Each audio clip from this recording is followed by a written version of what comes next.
Hi hello welcome to our channel. నేను మీ సిరి.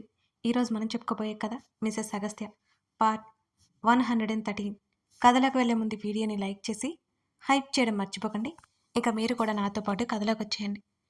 శ్రీధ కాస్త పెద్దయ్యాక తల్లి అవసరం ఏంటో నాకు అర్థమైంది. తల్లి లేని లోటు తండ్రి పూడ్చలేడని కూడా నాకు తెలుసు. చిన్న వయసులోనే పెళ్లి పిల్లలు అనే తప్పు చేశానా అని మొదటిసారి అనిపించింది. కానీ శ్రీధ ఎప్పుడూ అమ్మ కావాలని అడగలేదు. తనకి అర్థమైంది నేను బాధపడతానేమోనని. నా ముందు ఎప్పుడూ మాట్లాడలేదు. ఆ టైంలోనే ఒక అమ్మాయి పరిచయమైంది. శ్రీధకి తల్లి అవుతానంది. నేను నిజమే అనుకున్నా. నమ్మాను. అప్పటికే వయసులో ఉన్నాను కదా! కాదు అనలేకపోయాను. అనాథ, ఎవరూ లేరు అని కూడా చెప్పింది. పెళ్లి చేసుకోవడానికి సిద్ధమైపోయాను. కానీ పెళ్లికి వారం ముందు ఆమె నిజస్వరూపం తెలిసింది. తను పెళ్లి చేసుకుంటానంది. ఆస్తి కోసం. శ్రీధని పెళ్లి తర్వాత అనాథాశ్రమంలో చేర్పించాలని ఆలోచనలో ఉంది. ముందుగానే బయటపడింది కాబట్టి సరిపోయింది. లేకపోతే నా బేబీ ఎంత అల్లాడిపోయేదో. నా కళ్ళ ముందు లేకుండా పంపించేశాను ఆ అమ్మాయిని. ఆ తర్వాత నాకింకా ఆలోచన లేదు. నా కూతురే నా ఆలోచన. అయినా విధిని ఎవరూ మార్చలేరు. నా భార్య పోవడం ఏంటో, నేను మరో పెళ్లి వరకు వెళ్ళడం ఏంటో, ఆ పెళ్లి ఆగిపోవడం ఏంటో, ఇదిగో నువ్వు ఇన్ని సంవత్సరాల తర్వాత మళ్ళీ రావడం ఏంటో, తలుచుకుంటేనే అంత చిత్రంగా ఉంటోంది అని భారంగా నిట్టూరుస్తూ చెప్పాడు ఆనంద్. ఆమె నవ్వుతూ చూసింది అతని వంక. ఎందుకు నవ్వుతున్నావు? అయోమయంగా అడిగాడు ఆనంద్. అతని చేతి మీద చెయ్యేసి, నేనిక్కడికి రావాలని రాసిపెట్టి ఉంది. దాన్ని ఎవరూ మార్చలేరు అంటూ భుజాలు కదిలించింది చందన. నిజమే, రాసిపెట్టి ఉంది కాబట్టి నాకు అదృష్టం లభించింది. చాలా చాలా సులువుగా ఆమె చేతి మీద ముద్దు పెట్టుకున్నాడు. చాలా పొగిడేస్తున్నారు కానీ రేపే అంటున్నారు. సర్దవలసినవేంటో చెప్తే సర్దేస్తాను అని చందన అంది. ఏం అక్కర్లేదు, అదంతా నాకు అలవాటే. మీలాగా బ్యాగులు బ్యాగులు నాకు అవసరం లేదు అని అంటూ భుజాలు కదిలించగా ఆమె చిరుకోపంగా చూసింది అతని వంక. మీరు వెళ్ళడం నాకేమాత్రం ఇష్టం లేదు అంటూ ఆమె బెంగగా హత్తుకుంది. తప్పదు, అగస్త్యకి ఇబ్బంది అవుతుంది. నేను తను వెళ్ళాలి. శ్రీధని పాపని వదిలే తను వెళ్ళడం కష్టం. తనే వెళ్తాను అన్నాడు కానీ నేనే వెళ్తాను అని చెప్పాను. ఇప్పటికే బోల్డన్ని బాధ్యతలు మీద వేసుకున్నాడు. ఈ మాత్రం కూడా పంచుకోకపోతే కష్టం. చెప్తూనే ఆమెను గుండెల మీదకి వాల్చుకుని వెనక్కి వాలిపోయాడు. ఆ పగటి ఏకాంతం వాళ్ళకి బాగా నచ్చింది. దూరం అవ్వలేనంత దగ్గర అవ్వాలనిపించింది.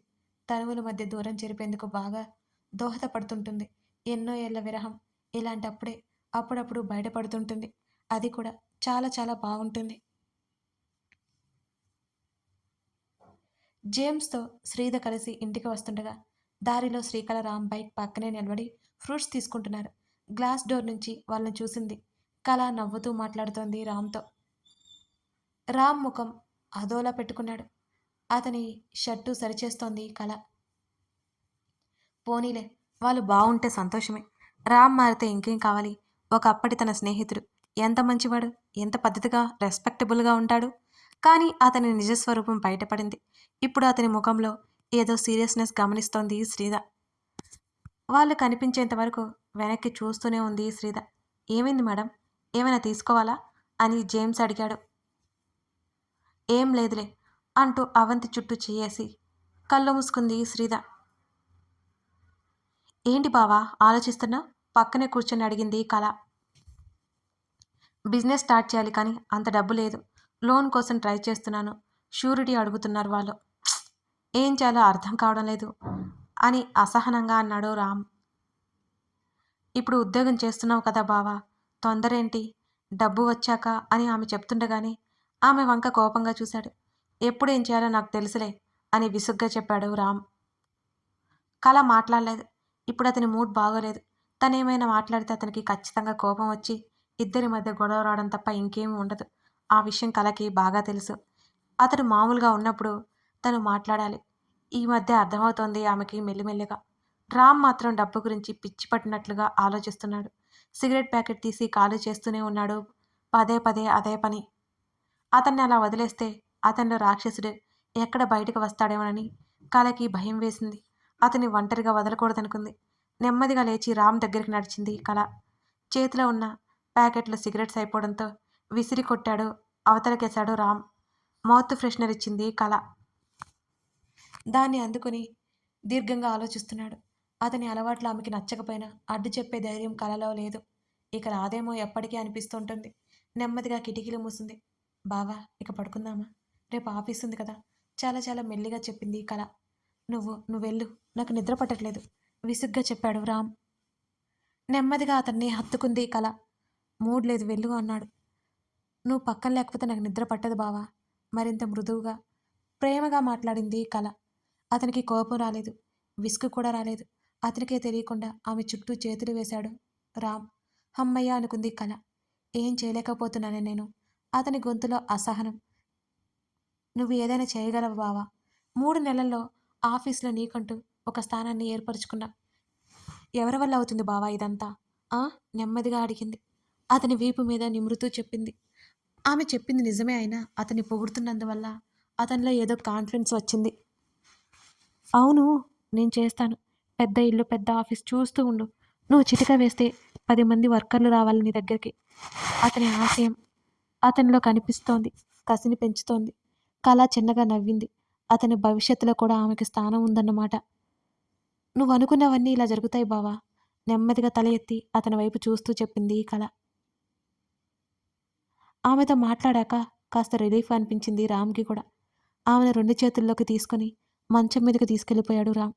ఆమె మీదకు చేరి ముఖమంతా నెమ్మదిగా ముద్దులు పెట్టేశాడు రామ్. అది అతనిలో ప్రశాంతత. అతన్ని కౌగిలించుకుని కళ్ళు మూసుకుంది కళ. ఎందుకే ఈ డ్రెస్సులు? ఆమె చున్నీ తీసి అవతల విసిరేస్తూ అన్నాడు. ఏం బావా, బాగోలేదా అని అడిగింది.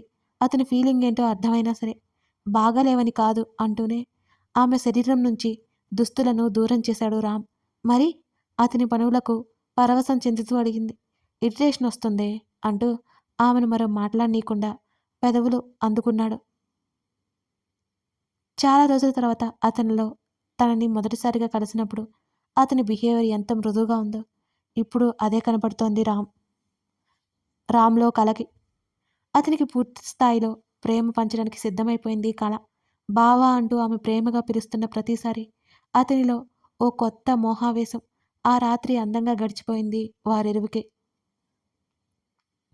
శ్రీధ ఒక్కొక్కడిగా సమకూర్చుకోసాగింది. అది ఎవరి హెల్ప్ లేకుండా. ఓయ్ పెన్నుతో అగస్తిని పొడిచింది శ్రీధ. ఏంటన్నట్టు ఆమె వైపు చూశాడు అతను. నా బిజినెస్ మార్కెటింగ్ చేసి పెట్టవు అంటూ ముద్దుగా అడిగింది శ్రీధ. చేసి పెడితే నాకేంటి అంటూ కళ్ళు ఎగరేశాడు. ఏం కావాలేంటి తమరికి అని అడిగింది శ్రీధ. ఏమిస్తావేంటి అని అడిగాడతను. అంటూ పెన్నుతో పెదవుల మధ్య పెట్టి ఆలోచిస్తూ ముద్దు అంటూ కనుబొమ్మలెగరేసింది శ్రీధ. చీప్గా ముద్దా? ఆ మాటకి ఉక్రోషంగా చూసింది. ఏంటి చీపా? శ్రీధకి ఒళ్ళు మండిపోయింది.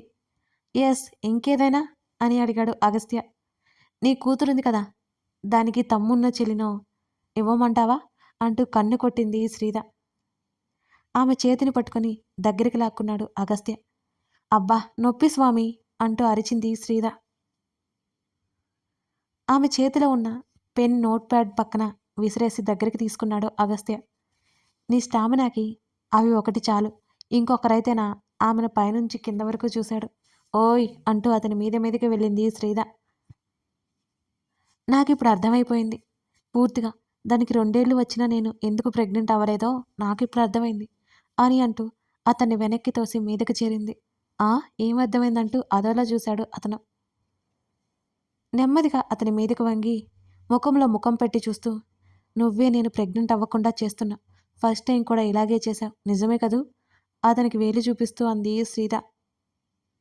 ఆ వేలుని కసుక్కున కొరికాడు. చిన్నగా అరిచింది శ్రీధ. అబ్బా రాక్షసుడా అంటూ కందిన వెన్ను చూసుకొని అతని వైపు కోపంగా చూసింది. తింగర్దాన, నేనేం చేయలేదనే ఇప్పుడు చెప్పాను కదా అప్పుడే. నీ పిచ్చి మాత్రం తగ్గదు అంటూ విసుక్కున్నాడు. నేను ఎవరిని నమ్మినా నమ్మకపోయినా నిన్ను అస్సలు నమ్మను మిస్టర్. అప్పుడు కూడా నువ్వు చెప్పినట్టే ప్రెగ్నెంట్ అయ్యాను నేను. అంతకు ముందు వరకు ఎందుకు కాలేదు? శ్రీధ పెద్ద లాజిక్ బయటపడేసింది. ఇడియట్వి నువ్వు. వయసు వచ్చిన బుద్ధి మాత్రం రావడం లేదు నీకు అని అంటూ ఆమెను పట్టుకొని గట్టిగా మీదకు లాక్కున్నాడు అగస్త్య. మరోసారి అరిచింది శ్రీధ. మ్యాన్ హ్యాండ్లింగ్ చేస్తున్నావు నువ్వు అంటూ కోపంగా అతని వంక చూసింది. చేస్తా, ఇంకా ఇంకా చేస్తా. నీ తింగరి మాటలు ఆపేకపోతే ఇంకా ఇంకా చేస్తా అంటూ ఆమె పెదవుల వైపు చూపు మళ్లించాడు. ఓయ్ చెప్పు అతని చొక్కా బటన్ నెమ్మదిగా తప్పిస్తూ అంది శ్రీధ. ఏం చెప్పాలి? ఆమెని నడుముని మీటుతూ అడిగాడు. గిలిగింతలు పుడుతుంటే అటు ఇటు కదిలింది శ్రీధ. నువ్వే కదా నేను ప్రెగ్నెంట్ అవ్వకుండా కేర్ తీసుకుంటున్నావు. ఆమె నుంచి ఆ మాట వచ్చిన నెక్స్ట్ మినిట్ ఆమె నడుము పచ్చడైపోయింది పాపం. ఆ శబ్దం బయటికి రాకుండా ఆమె పెదవులు అతని పెదవులతో మూసివేశాడు అగస్త్య. అతని ఛాతీ మీద కొట్టసాగింది శ్రీద. అతనైనా సరే వదిలిపెట్టలేదు. ఆమెను పక్కన వేసి ఆమె మీదకు చేరిపోయాడు. ఎవరైనా కాపాడండి నన్ను, హెల్ప్ హెల్ప్ అంటూ శ్రీద అరవడం మొదలుపెట్టింది. ఆమె నోటికి చెయ్యడ్డు పెట్టి, నీ ఎంత తిక్కది ఈ ప్రపంచంలోనే ఉండదు తెలుసా, గట్టిగా అరవకు, కిందకినిపిస్తుంది అని అన్నాడతను. అతని చేతిని తోసేసి, జేమ్స్ వస్తాడో రాడో టెస్ట్ చేస్తా అంటూ మరోసారి అరవబోతుంటే మాట్లాడనీయకుండా ఆమె పెదవుల మీద ముద్దు పెట్టుకున్నాడు అగస్త్య. ఈసారి శ్రీద తనకి లొంగిపోయింది. నెమ్మదిగా దూరం జరిగి ఆమె కళ్ళలోకి చూశాడు అగస్త్య. పక్కకు వెళ్ళిపోతున్న అతని చొక్కా మీదకి లాక్కుంది. అతని చుట్టూ చేతులు వేసి హత్తుకుంది శ్రీద. జేమ్స్ నేనుండగా రాడు అని ఆమె నుదురు పొడుస్తూ అన్నాడు. అంటే ఈ స్వామి భక్తి అయినా నాకు వాల్యూ లేదా అంటూ మూతి తిప్పింది శ్రీద. ఈ దేవి భక్తి కూడా ఉంది అంటూ ఆమె మీద భారం వేయగా ఎముకలు విరిగిపోతాయంటూ కష్టంగా ఊపిరి పీల్చుకుంటూ ముఖం తిప్పుకుంది శ్రీద. తండ్రి కూతుర్లు ఆడుకుంటూ పరుపు వేసుకున్నారు. అక్కడే నిద్రపోయింది అవంతి. అవంతిని చూసి అగస్త్య వైపు చూస్తుంది శ్రీద. ఆమె మీద నుంచి భారం తీసి ఆమె చెక్కిలి మీద ముద్దు పెట్టుకున్నాడు. ఆమె చేతిని ముందుకు చాచి లైట్ ఆఫ్ చేసింది శ్రీద. ఉండనివ్వు చెప్తూనే ఆమెకి మరో ముద్దు ఇచ్చాడు అగస్త్య. ఏం వద్దు లోగొంతుకతో చెప్పింది శ్రీద. ఆమె పెదవులు సున్నితంగా ఆక్రమించుకొని గాఢంగా ముద్దు పెట్టుకున్నాడు అగస్త్య. అతని పెదవుల ప్రయాణం ఆమె కంఠం మీదకు చేరింది. అతని తలను హత్తుకుంది. ఆమె నడుముని సరిచేస్తూ ఆమె హృదయం మీదకి పెదవులు చేర్చాడు అగస్త్య. ఆమె నుంచి చిన్న నిట్టూర్పు. ఆమె బట్టలు అవతలికి పోయాయి. పక్కకు తిరిగి ముడుచుకుపోయింది శ్రీద. ఇందాకేదో అంటున్నావుగా. ఏమన్నాను? అతని పనులకు ముడుచుకుపోతూ అడిగింది. గుర్తు చేసుకో. ఆమెను తన వైపుకు తిప్పుకున్నాడు. గుర్తులేదండంతో ఆమె నడుము గిల్లేశాడు. శ్రీద అరుస్తోందని ముందే ఆమె నోటికి చెయ్యడ్డు పెట్టాడు. చిరుకోపంగా చూసింది. అతను చల్లగా నవ్వాడు. ఆ వీరి నన్ను చూసుకో, ఆ తర్వాత మరొకరంటూనే ప్రేమగా ఆమెను బంధించాడు. నువ్వేం చేయలేదా అయితే? కనులు మూసేస్తూ అడిగింది శ్రీద. మెంటల్ అని కసురుకొని ఆమెలో కరిగిపోయాడు అతను. ప్రణయం మొదలైంది. ఇరు దేహాలు దగ్గరగా ప్రశాంతంగా ఉన్నాయి. అతని కౌగిలిలో ముడుచుకుపోయింది శ్రీద. ఓయ్. ఆమె భుజానికి అంటుకుపోయి ఉన్న జుట్టుని సరిచేస్తూ అడిగాడు అగస్త్య. నేను సక్సెస్ అవుతానా అని అడిగింది శ్రీద. ప్రయత్నం చేయకుండా దేని గురించి బెంగ అనవసరం. అవ్వాలి అనే కదా మొదలుపెట్టావు. నీ 100% ఎఫర్ట్స్ పెట్టు. సక్సెస్ ఎందుకు రాదో చూద్దాం. ఐఎమ్ విత్ యూ అంటూ ఆమె తల మీద ముద్దు పెట్టుకున్నాడు అగస్త్య. నవ్వుకుంటూ అతన్ని కౌగిలించుకుంది. అతడు కాసేపటికి నిద్రలోకి జారుకున్నాడు. అతని జుట్టు సరిచేస్తూ అతని చేతిని ముద్దు పెట్టుకుంది శ్రీద. ఆమెకు నిద్ర పట్టలేదు. తన ఇంటి దగ్గరలో ఒక ప్లేస్ చూశాడు అగస్త్య శ్రీద.